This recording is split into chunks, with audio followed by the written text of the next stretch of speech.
Terus, nah ini sebelum masuk ke etikanya. Kalau katanya John Dewey, manusia itu mode berpikirnya diawali dari unscientific, tidak ilmiah, terus ilmiah baru namanya reflektif. Tidak ilmiah itu ya berarti kayak kemarin, basis berpikirnya mitos. Kalau ilmiah kan pakai rasio. Dari tidak ilmiah nanti orang mulai sadar bahwa yang tidak ilmiah itu tidak menjawab persoalan. Dimulailah babak baru cara berpikir ilmiah. Ilmiah itu andalannya rasional dan empiris. Yang masuk akal dan ada faktanya. Makanya tadi konsep dasarnya pragmatis kan yang mau dibahas yang real, yang jelas. Bukan yang spekulasi-spekulasi. Dan yang masuk akal. Nah, dunia ilmiah nggarap ini. Menjawab persoalan secara nyata dan masuk akal. Biasanya ketemunya cara berpikir induktif dan deduktif. Induktif itu dari kenyataan sehari-hari terus dirumuskan konsep umumnya. Kebalikannya kalau deduktif, konsep-konsep umum tadi terus diderivasikan fakta-fakta parsialnya. Jadi itu cara berpikir ilmiah namanya. Teman-teman pasti sudah dapat di kampusnya masing-masing. Ada yang satu langkah dari berpikir saintifik itu namanya reflective thinking. Reflective thinking itu gabungan antara induksi dan deduksi. Jadi diawali dari induksi, ada problem dalam hidup kita, terus direfleksikan. Ini kan namanya induksi, dicari konsep-konsep umumnya, terus konsep ini diterapkan dalam kehidupan sehari-hari. Ini kan deduksi. Induksi ditambah deduksi namanya reflective thinking. Kita ngalami apa, kemudian pengalaman itu kita renungi, kita pikirkan, kita rumuskan, kita carikan solusi, kemudian solusi itu kita terapkan dalam kehidupan kita. Nah, itu namanya reflective thinking. Ya prosesnya 1, 2, 3, 4, 5, 6. Kayak kalau bikin proposal. Oke, saya tidak usah ngomong proposal yang belum nanti mundak sumpek. Oke, jadi yang pertama field need. Field need itu butuh apa kita untuk kehidupan kita. Butuh sistem politik yang bagus, butuh pendidikan yang membebaskan, butuh pemerintah yang demokratis. Apa sih kebutuhan kita? Kalau sudah jelas butuh apa, field need, baru terus kita ngomong the problem. Lah terus di situ ada problem apa? Ada masalah apa? Saya Pak ingin segera lulus. Lah terus ada masalah apa? Ya sudah segera lulus. Lah segera lulus gimana? Masih banyak yang saya belum lulus mata kuliah. Oh itu masalahnya. Atau mau segera lulus gimana? Saya sudah 3 semester berturut-turut tidak bayar. Oh itu masalah. Itu baru the problem. Kalau kita belum nemu field need, nyari problemnya susah. Jadi yang nulis skripsi, tegaskan dulu orientasimu mau kemana. Kamu butuh apa? Baru problem. Setelah problemnya jelas, baru mengajukan hipotesis. Mengajukan hipotesis inilah fase merenung, refleksi. Kemungkinan-kemungkinan. Masalah saya adalah mata kuliah masih banyak yang belum lulus. Solusinya nomor 1. Nah, kan bisa begitu. Semester depan semua mata kuliah tak ambil. Atau nomor 2, pendekatan aja lah ke prodi. Yo, sopo ngerti bisa dirayu nanti aku. Yang penting proposal dulu misalnya. Ya kan? Nomor 3. Banyak alternatif. Itu namanya hipotesis. Nah, setelah punya alternatif jawaban, kan begitu. Biasanya dipilih hipotesis yang paling kuat.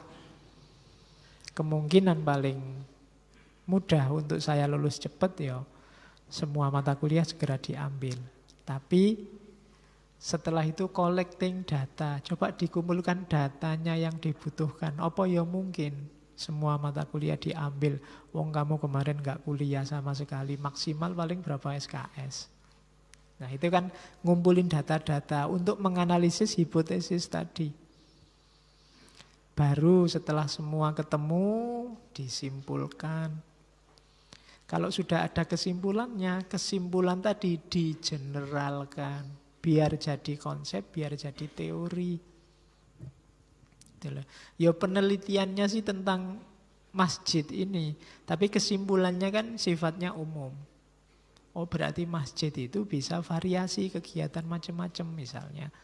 Tidak berhenti di masjid ini saja. Nah, itu kan namanya penelitian.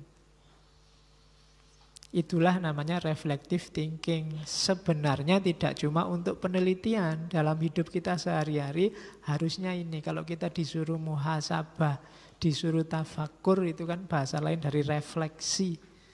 Refleksi itu cara berpikir semacam ini. Apa yang kamu inginkan, ada masalah apa, terus solusi apa yang mungkin, terus apa yang dibutuhkan untuk mewujudkan solusi itu namanya data. Setelah itu kesimpulannya apa, berarti konsepnya apa yang harus kita lakukan besok. Nah, itu jadi dari unscientific menuju reflektif. Ini sudah diawali sejak minggu lalu oleh Immanuel Kant. Immanuel Kant dikenal dengan kritisismenya. Itu mulai level berpikir reflektif, refleksi. Nah itu ada quote-nya tentang refleksi. We do not learn from experience, we learn from reflecting on experience.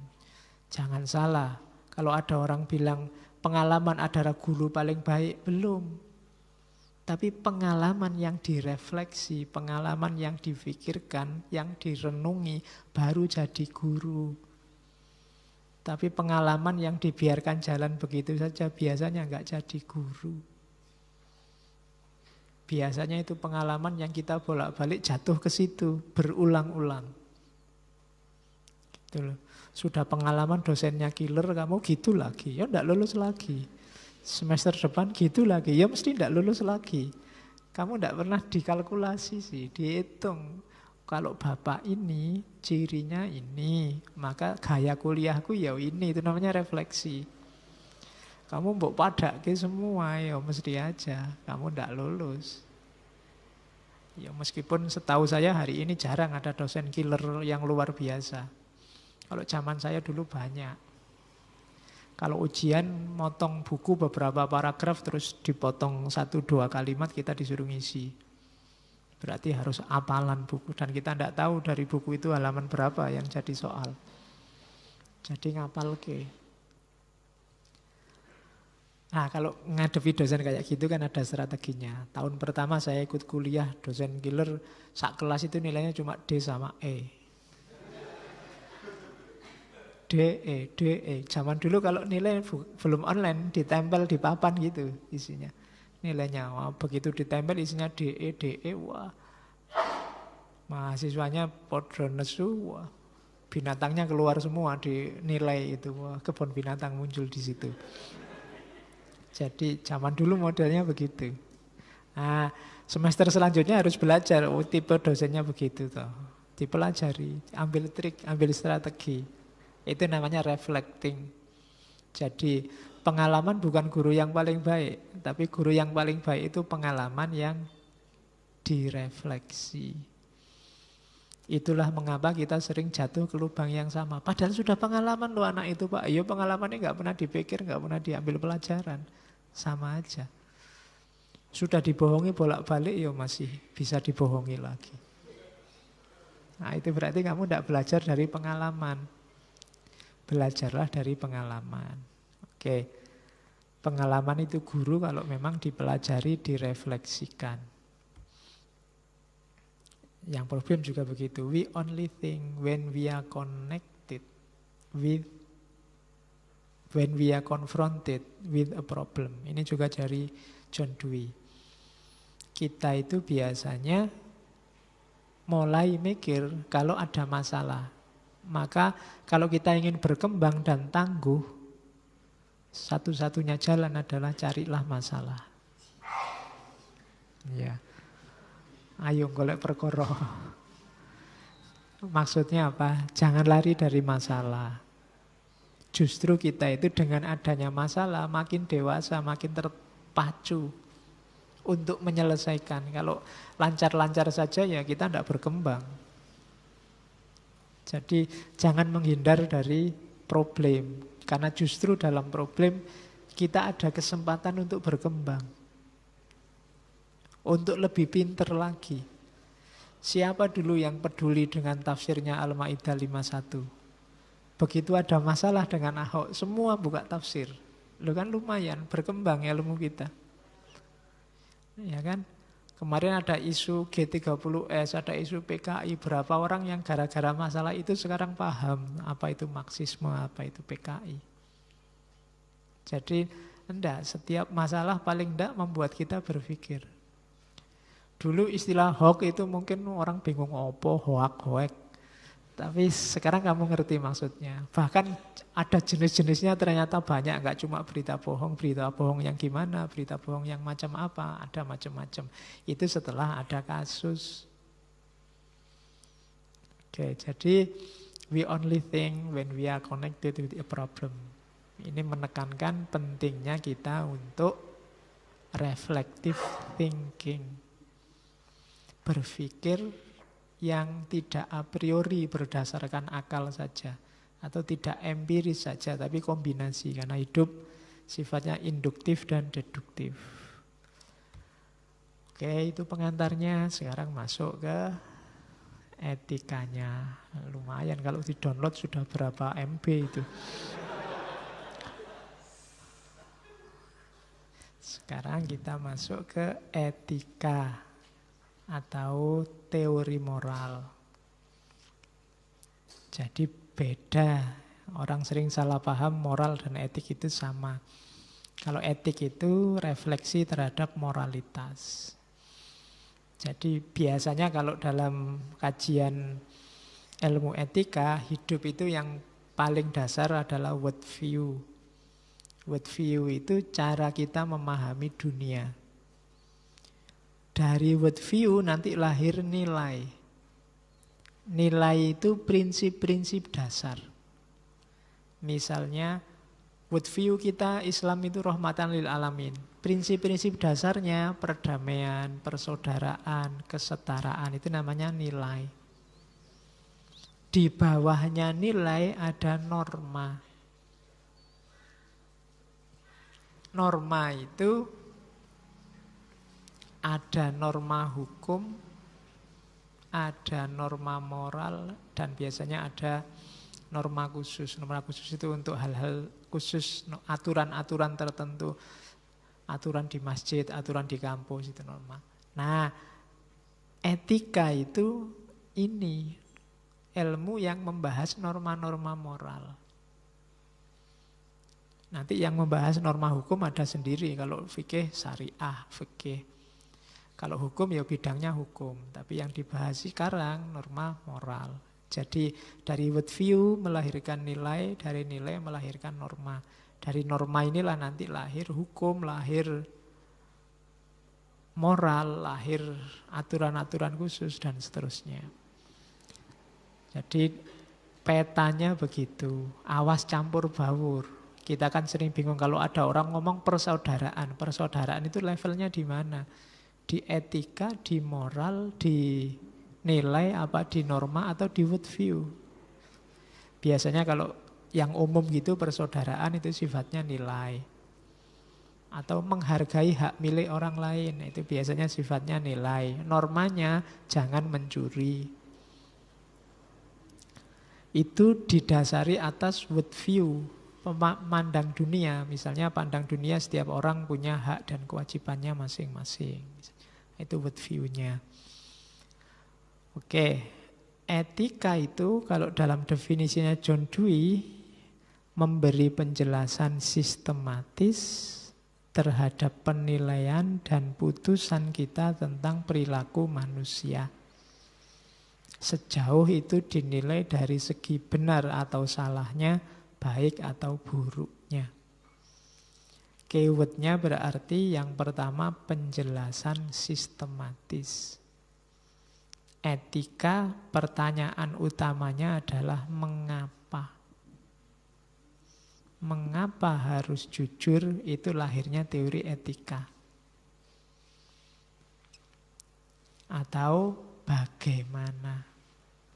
Bagaimana cara jujur yang pas? Bagaimana cara menghargai orang yang pas? Nah, itu problem etika. Jadi etika itu penjelasan yang sistematis. Apa yang dijelaskan, penilaian kita dan keputusan kita dalam hidup sebagai manusia. Penilaian itu berarti cara kita menghargai, menilai sesuatu. Masjid ini kita sakralkan, maka kalau masuk sandalnya kita copot misalnya. Nah, itu bisa dibahas. Mengapa kok begitu? Bagaimana asal-usulnya dan seterusnya. Jadi perilaku yang dibahas. Terus dibahas dari aspek apanya? Baik buruknya atau benar salahnya. Jadi pas tidaknya perilaku. Oh itu baik, oh itu tidak benar kayak gitu itu. Nah, itu. Jadi penjelasan sistematis, penilaian dan keputusan perilaku kita, kemudian benar salah atau baik buruk. Itulah etika. Menurut John Dewey. Nanti beda lagi sama minggu depan Ibnu Miskawai. Terus, nah, tujuannya etika apa? Kenapa kita harus belajar etika? Yang jelas katanya John Dewey, untuk bisa, karena etika itu teori kritik yang berisi metode bla bla bla dan seterusnya. Berarti apa? Urusannya etika itu adalah urusan milih perbuatan yang baik dan benar, serta menghindari penilaian, menghindari perbuatan yang salah dan jelek. Urusannya itu berarti konkret. Dan cara milihnya gimana? Di situ ada method of intelligent action. Karena kita menilai perbuatan manusia yang konkret, keputusan manusia untuk hidupnya yang konkret, ya metodenya ya metode yang konkret. Metode yang nyata. Dalam istilahnya John Dewey, method of intelligent action. Metode intelligent action itu apa? Ya metode ilmiah tadi. Yang mengamati perilaku empiris manusia. Itulah gunanya etika. Jadi perilaku dan penilaian manusia yang diamati secara empiris. Itulah etika. Sudah, tidak tak tambahin lagi, kamu tambah bulat. Jadi etika itu menggarap perilaku dan penilaian manusia. Cara nggarapnya gimana?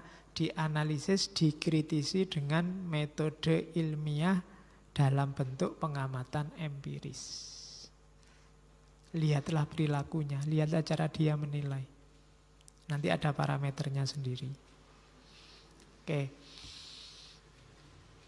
Nah, ini yang penting, ini hubungannya sama filsafat manusianya tadi.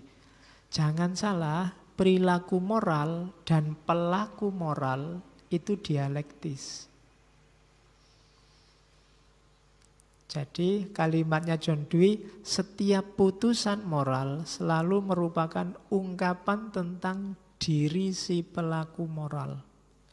Dan setiap tindakan moral selalu terikat pada pembentukan diri si pelaku moral.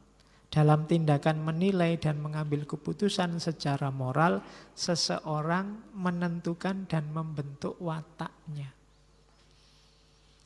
Jadi kita dan perilaku kita itu satu paket.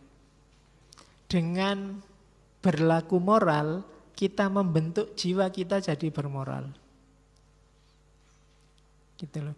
Dan moral yang kita ekspresikan itu sebenarnya juga dibentuk sebelumnya oleh lingkungan sekeliling kita. Jadi sebenarnya satu paket. Tidak ada esensi. Misalnya manusia itu Pak hakikatnya baik atau manusia itu hakikatnya buruk. Tidak ada esensi-esensinan. Ini dialektis terus. Kalau kamu tiap hari bohong, bahasa lainnya begitu, maka moralmu terbentuk sebagai pembohong. Kamu tidak bisa bilang aslinya saya itu jujur Pak, cuma bohong itu sering terpaksa aja sehingga saya sering bohong. Tidak. Jadi esensi-esensi tidak ada. Yang ada apa? Ekspresimu. Ketika kamu mengekspresikan sesuatu, kamu sekaligus dibentuk oleh ekspresimu itu. Kedirianmu dibentuk oleh perilakumu itu tadi. Itu satu paket. Jadi putusan moral itu ungkapan diri pelaku moral. Kamu seperti apa ya tergantung putusanmu. Kelakuanmu tiap hari seperti apa, seperti itulah dirimu terbentuk. Dan sifatnya dinamis, besok mungkin tidak begitu. Itu nanti untuk selanjutnya katanya Dwi, di setiap situasi moral ini terjadi dialog antara prinsip moral dengan pelaku moral. Ya kayak kamu misalnya mau, ini enaknya ngaji enggak ya? Biasanya hujan loh, kalau hujan saya ngaji, kalau enggak hujan malah malas. Ini kan pertarungan dalam dirimu. Kamu jadi berangkat apa enggak, itu kan dialektika antara prinsipmu dengan kamu. Kalau menurut prinsip saya sih berangkat. Sejak dulu kan niatnya ngaji, tapi alah untuk konteks hari ini enggak usah ngaji, enggak apa-apa lah. Wong yo Pak Faiz bilangnya ngaji itu enggak perlu dipaksa. Berarti kan enggak salah kalau enggak berangkat. Sudahlah enggak berangkat aja. Loh, itu kan hasil dirimu. Jangan salah. Ini semula seolah pengecualian, tapi sebenarnya nanti membentuk dirimu. Kalau kamu ulang bolak-balik, ya akhirnya kalau dulu semula intinya ngaji, kecuali kalau terpaksa, sekarang dibalik, intinya enggak ngaji, kecuali terpaksa ya ngaji. Kenapa? Kok tadi ada aspek pembiasaan. Dialektika yang terus-menerus gara-gara pembiasaan ya sudah. Yang biasa ngaji meskipun nggak diwajibkan, nggak ngaji itu rasanya nggak enak. Yang biasa nggak ngaji, begitu muncul ya rasanya nggak enak. Apalagi ditanya temennya, tumben muncul. Sudah jarang kesini, begitu muncul ditanya macam-macam, besok nggak ngaji sekalian. Nah, jadi seperti itulah moralitas terbentuk. Hasil dialektika yang progres terus-menerus. Jadi satu paket. Jadi tidak bisa bilang, oh, itu hasilnya baik Ustadz itu. Cuma ya dia sedang khilaf aja misalnya. Loh iya, khilafnya itu ekspresi prinsip moralnya dia. Itu kan keputusan dia milih. Nah, dan pada saatnya akan balik ke dia lagi, dialog sama dirinya lagi. Dari situ dia terbentuk sebagai pelaku moral. Oke, ini bahasanya John Dewey. The self is not something ready-made, but something in continuous formation through choice of action. Diri kita ini bukan sesuatu yang tinggal pakai, tinggal jalan. Ya, kayak tadi, bukan sesuatu yang aslinya baik atau aslinya buruk. Tapi sesuatu yang selalu membentuk formasi baru. Melalui apa? Pilihan-pilihan tindakan kita. Kita milih melakukan sesuatu seolah-olah itu keluar dari diri kita. Tapi pada gilirannya itu sebenarnya membentuk diri kita kembali. Kalau kamu mesuh itu bahasa Indonesianya apa ya? Ya mengumpat. Iya susah ya. Karena di medsos ya biasanya pakai misuh gitu aja, nggak pakai mengumpat. Jangan misuh kan gitu. Jangan mengumpat. Kalau kamu mengumpat, itu kan kamu mengeluarkan umpatan. Tapi pada saat kamu mengeluarkan umpatan, kamu sedang membentuk dirimu sebagai seorang pengumpat. Kan ada hadisnya Nabi itu, ketika seorang bohong, kemudian membiasakan dirinya bohong, maka dirinya terbentuk sebagai kadzab, pembohong. Berarti apa? Kita ini day to day, detik demi detik, itu mengalami reformasi, deformasi terus-menerus. Lewat apa? Pilihan-pilihan tindakan kita. Jadi kita membentuk diri kita itu lewat keputusan kita setiap hari. Kalau keputusan kita tiap hari jelek terus, kita sedang membangun diri kita sebagai orang jelek. Nah, itu John Dewey. Dalilnya kamu cari sendiri, pasti banyak di Quran yang bunyinya begitu. Oke, terus. Nah, ini baru mulai agak ke dalam.